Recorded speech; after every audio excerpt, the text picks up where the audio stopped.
घर से निकल नहीं सकते, हमारे बच्चे नहीं निकल पा रहे, हमारे साथी सुसाइड कर रहे हैं।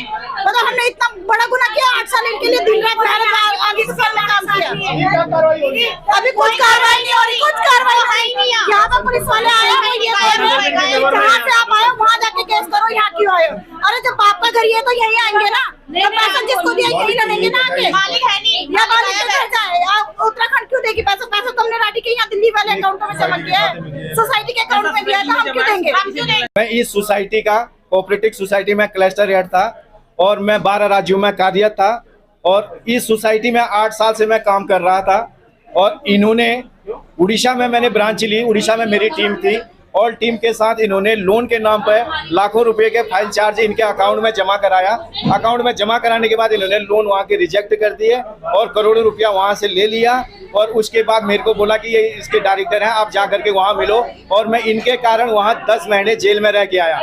10 महीने जेल में रहने के बाद इन्होंने मेरी टीम के पूरे टीम के पैसे कोई पे आउट नहीं दिया, मेरे बच्चों को कुछ नहीं दिया। जेल में जाने के बाद जब मेरी जमानत हुई तो 6.5 लाख रुपया वहाँ जमा करना था। इन्होंने बोला हम नहीं जमा करेंगे। यहाँ पर आए, मेरी वाइफ यहाँ आई, इन्होंने उससे बदतमीजी से बात करे और थाने में जाने के बाद प्रशासन इनका है। मेरे साले को गांव से निकाल दिया गया, गांव पूरा बेच दिया उसने, मकान बेच दिया, गाड़ी बेच दिया, सब कुछ बेच दिया। सुसाइड करने जा रहा था, वहाँ के एसपी साहब हैं अमित श्रीवास्तव, उन्होंने बोला आप सुसाइड मत करो, मैं लिख के देता हूँ, आपके पैसे दूंगा। आप सभी लोगों को उन्होंने बुला करके 100 लोगों की मीटिंग करा करके उन्होंने इनके अकाउंट को सीज किया। अकाउंट में इनके केवल 5 करोड़ रुपया है। लोगों की देनदारी 88 करोड़ रुपया खाली मेरी टीम का है। 88 करोड़ रुपया पूरा Bihar, Jharkhand, West Bengal, Orissa, Uttarakhand, Delhi, all Delhi South ex की ब्रांच मेरे पास में थी। उत्तम नगर, पालम, नजफगढ़ ऑल ब्रांचें मेरे अंडर थी। मेरा नाम राधिका है, हम दोनों हस्बैंड वाइफ इसी सोसाइटी में काम करते हैं। ऐसे फंस गए सर हम दोनों हस्बैंड वाइफ की पूछो मत।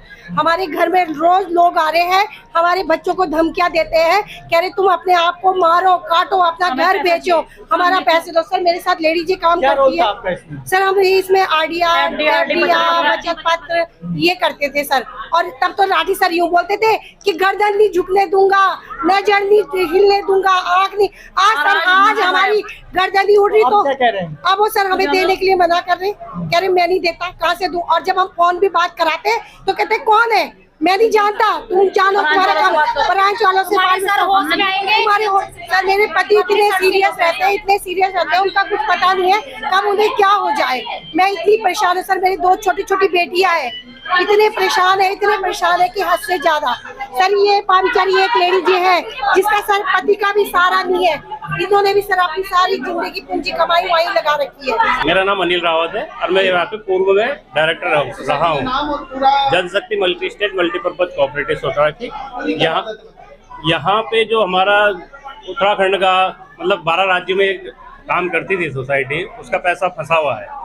लगभग 2 साल से पैसा नहीं मिल रहा है लोगों का, लोग बहुत ज़्यादा परेशान हैं। इसके खिलाफ कई रिपोर्ट भी हो चुकी है और कोर्ट में मामला भी चल रहा है और सारे बैंक अकाउंट बंद भी हैं। लेकिन यहाँ पे बातचीत से कोई भी मसला अभी तक हल नहीं हुआ है, इसलिए लोग परेशान होकर पूरी जब एक लास्ट स्टेज आती है उस स्टेज में पहुंचकर आज यहाँ पे लोग आए हैं उत्तराखंड से, सारे राज्यों से, जहाँ से जो लोग आ सकते थे वो लोग आए और यहाँ पर आए। तो लेकिन यहाँ पे हमारे अध्यक्ष महोदय और उपाध्यक्ष महोदय कोई नहीं है यहाँ पे जिनसे बातचीत की जा सके। हम बातचीत करने आए हैं, बातचीत से अगर वो बताते हैं, कुछ समाधान देते हैं तो समाधान दीजिए, क्योंकि देखो 2 साल से लोग बहुत परेशान हैं, आत्महत्या भी कर रहे हैं इसमें और कई लोग मानसिक रूप से परेशान भी हो चुके हैं और आर्थिक तंगी तो झेल ही रहे हैं 2 साल से, क्योंकि मार्केट में निकलना दूभर हो गया है, अपने रिश्तेदारों में जाना दूभर हो गया है, क्योंकि जो भी पैसा लगाया है रिश्तेदारों का लगाया है, मार्केट में अपने लोगों का लगाया है, इससे हम बहुत ज़्यादा परेशान। मैं उत्तराखंड देहरादून से आई हुई हूँ, मेरी प्रेमनगर ब्रांच है, जहाँ को मैं देख रही हूँ फिलहाल अभी। सर मामला ये है कि हम लोगों ने जनशक्ति कोऑपरेटिव सोसाइटी में आरडी एफडी बचत पत्र के रूप में आम जनता से खाते खुलवाए थे। इन्होंने हमें एजेंट बनाया था। पहले तो मिचोटी आती रही, बट 1.5 से 2 साल हो गए सर, हम लोग यहाँ से मिचोटी की डिमांड कर रहे हैं, बट यहाँ से हमें कोई रिस्पॉन्स नहीं मिल रहा। अगर हमारा क्लाइंट इनको फ़ोन करता है कि हमारी पेमेंट कब तक, तो इनका सीधा कहना है कि आप अपने ब्रांच लेवल में बात करो, हमसे आपका कोई मतलब नहीं है, हम आपको नहीं जानते। तो सर ये बताइए, हम मीडिया से अनुरोध कर रहे हैं हाथ जोड़ के कि प्लीज हमें सपोर्ट कीजिए, हमें कहीं से सपोर्ट नहीं मिल रहा है। मैडम मुझे ये बताएं कि यहाँ पर कितने ब्रांच हैं इस सोसाइटी के, कहाँ कहाँ हैं? सर ऑल ओवर इंडिया में है सर, 12 राज्यों में ब्रांचेस है। और कितनी होंगी? 125 ब्रांचेस, 125 ब्रांच ब्रांच पूरे उत्तराखंड में। पूरा उत्तराखंड में, और एक ब्रांच का कई करोड़ों का मामला है सर।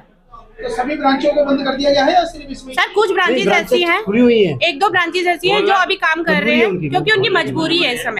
राजस्थान के प्रतापगढ़ डिस्ट्रिक्ट से हूँ और पहले मैं सोसाइटी के अंदर डायरेक्टर था। इन लोगों ने काफ़ी मतलब हम लोगों को परेशान किया।